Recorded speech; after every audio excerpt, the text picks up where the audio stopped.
No, just remember, I was telling a family member that to keep yourself from extremism. I mean, it's good to be enthusiastic. It's good to have zeal. It's good to have be motivated and excited about something.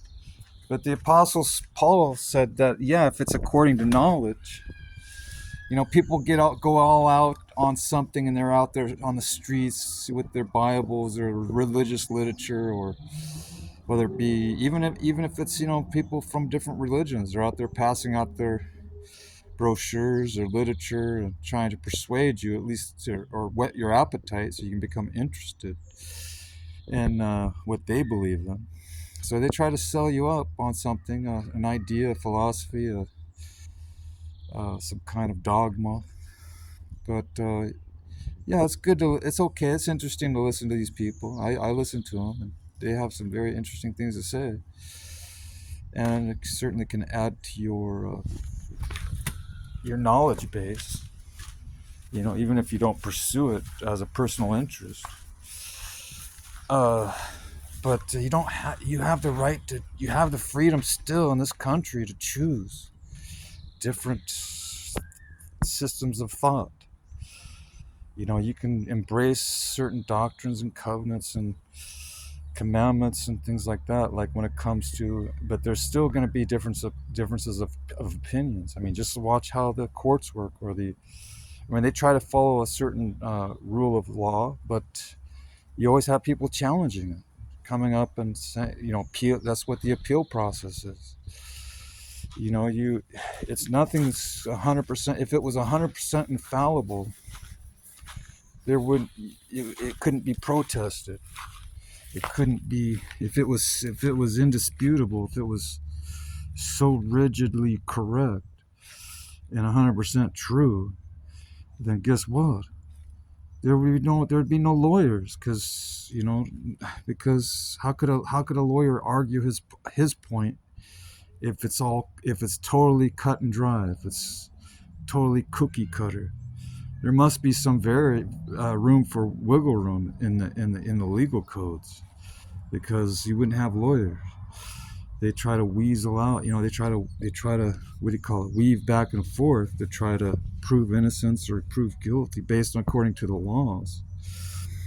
And it might be slightly different or similar to other systems, other structures, either religious, philosophical, or political.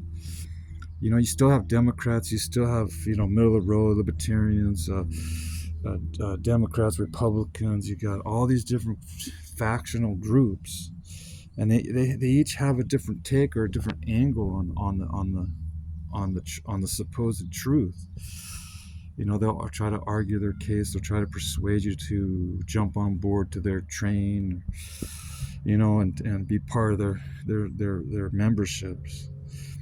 And I listen to them. I'm not afraid to listen to conflicting ideas, or ideas that seem to be even far-fetched, way out there, almost totally unbelievable. But usually a good lie is packaged with a lot of truth, because otherwise people wouldn't believe it.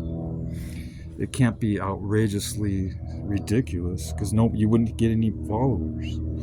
It has to be palatable and sound reasonable, at least on the surface. That's why you have to dig into it deeper to find out where the flaws are, and inconsistencies, and all the shenanigans. Because everything breaks down if you pry into it for far enough.